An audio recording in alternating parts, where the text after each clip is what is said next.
So good morning, everybody, and welcome to the channel. My name is Rich Charpentier. I'm the channel host. And as always, thanks for stopping by and hanging out for a couple. So today I'm just catching up on last week, and then we're going to share something a little different with you today as well. So last week we did what we thought was going to be our final flight for Sky Ranch Rome, but it looks like we're going to do a couple of more. While the overall ranch property is just about done, there's still some fine tuning and tweaks here and there for the final build ready and the final grand opening for this particular ranch. So we've been working on this project for quite a while. If you've been following along with this channel, you've seen it pop up now and again. We initially started this project up in January 2020 was our first flight for it. And we actually had our first meeting about it back in November of 2019. So this has been a long-term project. Now, what you're looking at off to my side here is our See My Build website, where we've got different types of templates for how we're delivering our information to our clients. And so, several days ago I went through and I actually built this particular new custom page for the clients, where they have video and video time lapse. They have before and after orthomosaic images and orthomosaic zoom and pan, so that you can actually zoom into the property to get some more of that detail of what's going on the job site.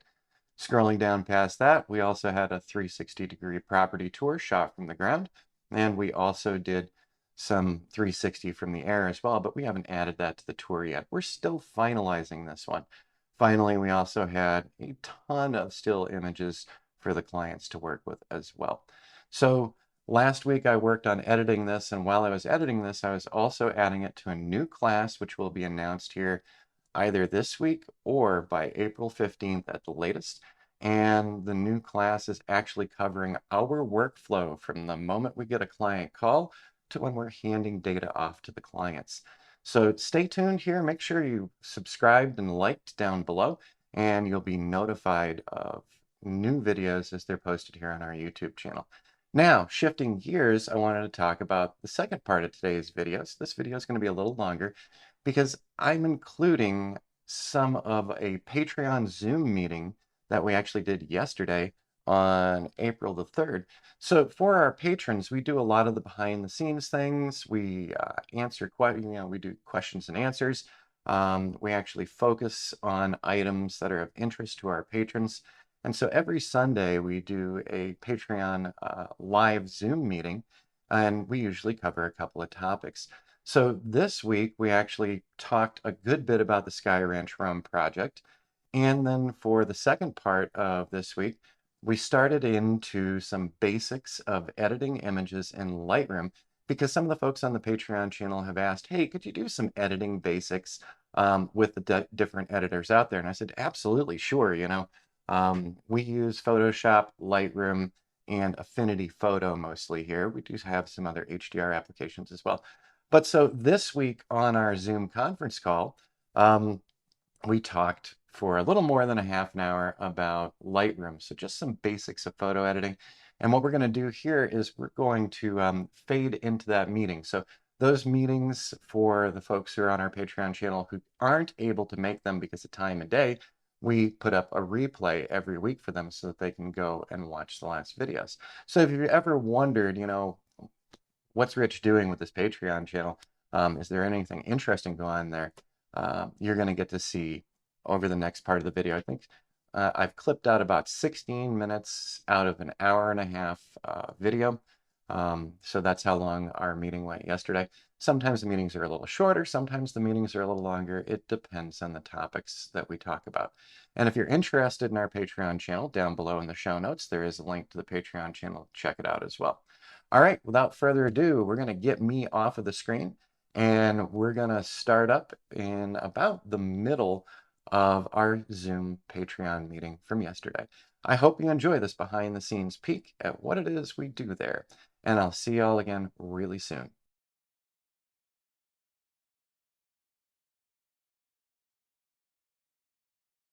Shift gears. We're only a couple of minutes off.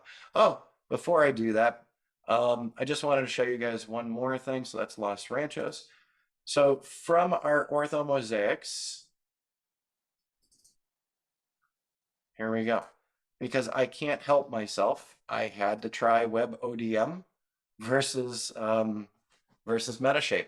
So this is the flight data from a Friday. Was it Friday or Thursday? I'm losing track of days. But both of these, one is Metashape, one is WebODM. Let me slide this in just a bit. We'll move this over. And let's close this one a little bit. So you guys should know from the labels probably which one is which. But what do you think? Does anything jump out and say, oh, this is the inferior one? Here, let's zoom in on the we'll bring it right into here, and then I'll do the same over here. And let's zoom that one more time so that we got kind of the same feel for these.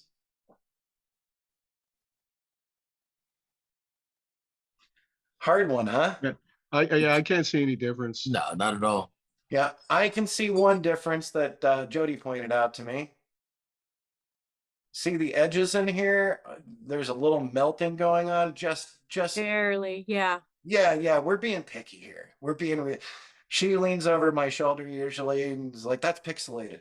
So now let's zoom this one up and a little less. There's a broken point here, but overall, that seam line is a little bit better. So the one here on the right is WebODM, and the one on the left is Metashape. So it's safe to say from my perspective, for my clients, that we're going to be using WebODM for our orthos from now on, and we're going to be using Metashape for the 3D, because WebODM is processing these much faster than going through the whole Metashape process on the same system. So so if I want to get the orthos out quickly, WebODM seems to be my my solution at present. So if I buy one of the new Mac M1s, that might change. Yeah, in my experience with WebODM, and maybe it's just the property that I am taking the photos on, where there's because I think I'm 75% overlap. Mm-hmm. But when I resize the images in WebODM, there's a certain area all the time that just gets it just doesn't do anything with it. Huh. So, but if I take the same one and I run it through, well, first of all, I tried it where I would reduce the size or resize it, and then I would try to run it native, and the native just takes forever to run. Okay. And if I run it through Maps Made Easy, I don't have that issue. Okay. So, and Maps Made Easy, I know it does cost some money, but really it was like $15, I think. Oh yeah, no, and if it's, when you're delivering to the client, that's one of the built-in, that's part of your price to them. Right, So, right. so yeah, it's not, because I didn't have Metashape when I started all this. I was trying everybody's free versions Yep. just to see Yeah. where I wanted to go. But yeah, as long as you can get it out for them. I think, how it's been running here for us, the WebODM, I'm very satisfied with the orthos. And once we get the Juniper GPS, I'm going to be playing more with the ground control points to see if we can get a little more out of it because of the accurate ground control points. So, well, and then, so as promised, second part of today, we wanted to talk about some photo editing. So, the folks who are asking about the photo editing stuff aren't on here today, but that's okay. And I'm going to start with Lightroom. We'll do like a half an hour with Lightroom today. And then next week, we're going to spend some more time in Photoshop because one of the folks was asking about that. And then we'll get over to Affinity as well. So I did import everything from our flight for Sky Ranch. And I also flagged a couple things in my quick collection as well, just to take a look at some other things. And you can see we've got some bad stuff going on here. It doesn't take long to say, wow, wrong time of day to be out shooting, Rich, with a drone. And that's correct. So This one, we don't see any of the house detail whatsoever. So we imported, whenever we get back from job sites for my stills, I do import them over to Lightroom, so that we can go through and do corrections, especially if we're doing something for a realtor. I have setups for MLS ready and for web ready images. So that's one of the things that goes on pretty quickly with us. But it's pretty straightforward in Lightroom once you've imported things. If you hit the D button or up on your toolbar, you go to the develop module. So how many of us here are Photoshop users? I've Joe? I've Yeah. used a little Lightroom and a little Photoshop. Yeah. Okay, cool. So one of the big things, even before Lightroom was Lightroom, and it's been around forever. Um, Photoshop had their basic raw photo editor. If you're bringing in raw photos, they have this basic raw photo editor that shows up every time you bring a image in. And let me think. Scott, have you heard of Scott Kelby and Kelby Training? Okay. I absolutely love Kelby Training. I did a huge learning curve back in the 2000s with Kelby's training. And one of my favorite books of all time is called Scott Kelby's 7-Point System. And he has 7 things that he takes you through to improve images very quickly and dramatically. And in the book, he has some horrible photo examples, just garbage at sunset where there's no detail on the buildings or anything. He still provides the links online to download those photos and do it. But the one thing that I really like with Lightroom was that the 7-point system works with Lightroom as well as it does with Photoshop. And as a matter of fact, he came out with a new book a couple years ago called the 7-point system for Lightroom. So he's got one out there that's, you can find in used bookstores, or if you're like me, you can get them on Kindle still. And so he's got a total 7-point system for quickly correcting things in Lightroom as well with the raw photo editor. So when you first get into Photoshop with a raw photo, it brings up something like this. So in our develop module, we basically have the tools for the raw photo editor. And very quickly, this is a DNG, but I'm just going to quickly go through this and then I can fine tune it after. I'm going to drop the highlights down because that sky is pretty washed out, right? So let's destroy the highlights. And I would like to know what's happening. Right now, this is not something I'd give to a realtor. And I would also hope to myself, I hope you get some better ones than that while you were there, Rich. For all the dark areas in here, I'm going to open up the shadows 100%, and we can dial this back afterward. But look at what happened to the front in here. I actually have the detail in there. I can see what's happening in there. Even on the side of the garage in here, we've got a lot more. And if I want to undo that just to see, all I do is point at the word on these sliders and double click it. So I just double click shadows and it dropped it back down. So I'm going to punch the shadows back up again. And we can also do the same with whites and blacks. And, it used to be that I depended on those more, but when they put the highlights and shadows in, um, that was almost, kind of good enough in my mind. And we could dial the shadows back so that we know it's a shaded area. I mean, this almost feels HDR-esque to me at this point. And it's going to depend on where you're displaying. If you're not doing print on this, then you're going to be fine displaying on an MLS website.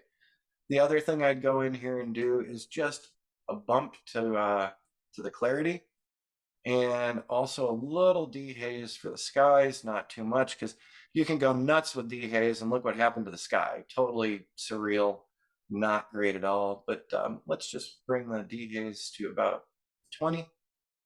And we also have access, if you want to go full in here, you can work on the tone curves. You can actually go down to hue and saturation. So you can change hue, saturation, luminance if you're trying to pick particular colors. They now have a new color grading tool, which I haven't played with enough yet. So I'll give a pass on that one right now, but it's similar to video color grading. We can also get in and deal with the detail. One of the things when I push those shadows up is I can see a little more pixelation in here, a little bit more noise. And one of the things that I can do in detail is do noise reduction, luminance noise reduction. So I'm going to bring that up to about 25. And I can see the difference. Because we're doing this over Zoom, it might not be coming through to you, but this did fix the a lot of the pixelation in here. And we can close this one down. So basically, the raw editor that's available in Photoshop is right there in the develop module for Lightroom. When we look at a standard JPEG, this same editor is available to us as well. So we can treat the JPEGs like we're treating our DNGs. The one other nice thing in here to note, down on the bottom, in the edit, in our develop module, we have a little button that's YY. And what that little button does is it shows us our before and after. So very quickly, we have an idea. I mean, look at the front of the house here on the left before we developed it, and now on the right. So even though we've got shadow here, we can actually still see the detail in here. And same over in here. Maybe we want to brighten these garage doors a little bit. By the way, to open it up full screen, I hit the tab key. So if I hit tab again, it brings in the window for me. So definitely a better image. Probably, this is probably still not an image I would send to the realtor because it's pushed a little far. I'd want to work with the sunlight that I have here. So Rich, on the to your comment on the garage doors, right? I think Lightroom allows you to focus in on a certain area of the photo. Is that And correct? that's what I was going to say next. So I can zoom in here. And we have some new tools. They've updated the tools on our develop module. So up at the top, we have a crop tool. So I could crop this. We also have a healing brush tool or a spot removal tool. So if there's something bad in the sky or something you need to clean up, maybe you've got a monopod shadow from using a 360 camera. Then they have red eye removal. And now they used to have a very simple masking tool, but they've made a really high-end masking tool that creates layers now. This is a very new feature. So just like Photoshop and just like Affinity Photo, we can actually do layers in Lightroom now. So all I do is click on this, and it's asking me what type of mask I want. So let's say I had a photo of Jody here. If I clicked select subject, it would actually trace her out almost perfectly. I've been playing with these and I've been pretty blown away with the select subject. You can also select just to the sky for sky replacements now.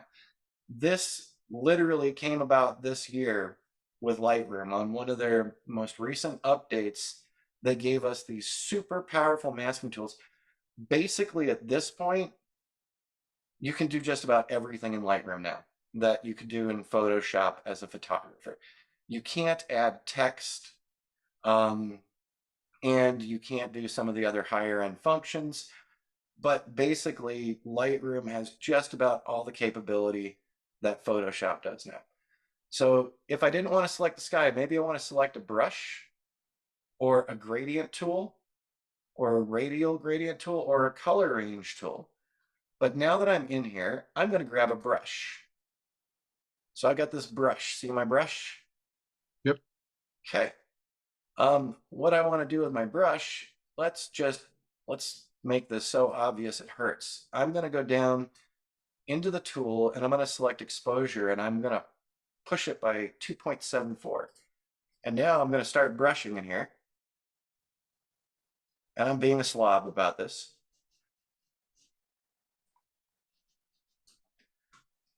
Okay, let's make this a little bigger. There we go.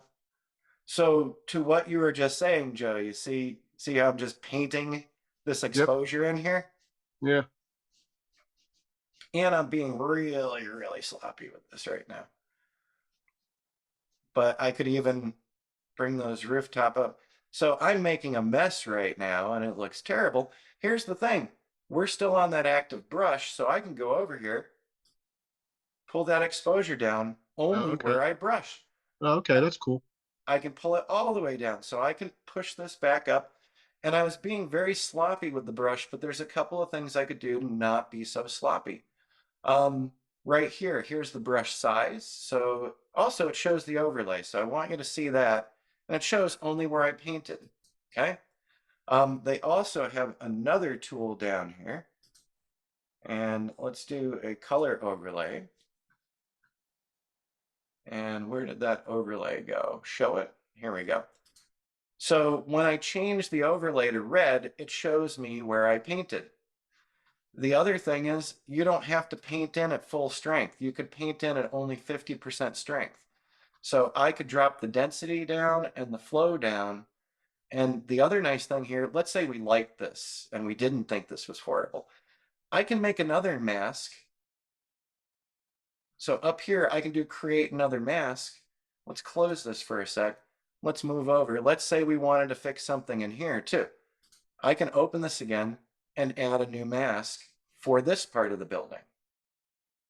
Or, you know, so maybe if I wanted to darken the rooftop in here. So let's make a new mask and let's make another brush. And we'll push, actually, let's drop exposure all the way. And let's see, let's darken up that rooftop. And once again, like I said, I'm being very sloppy with this, so you can be much more careful. By the way, if I don't like what I did, if I hold down the Option key, do you see the minus symbol in the brush now? So I can brush away what I just done.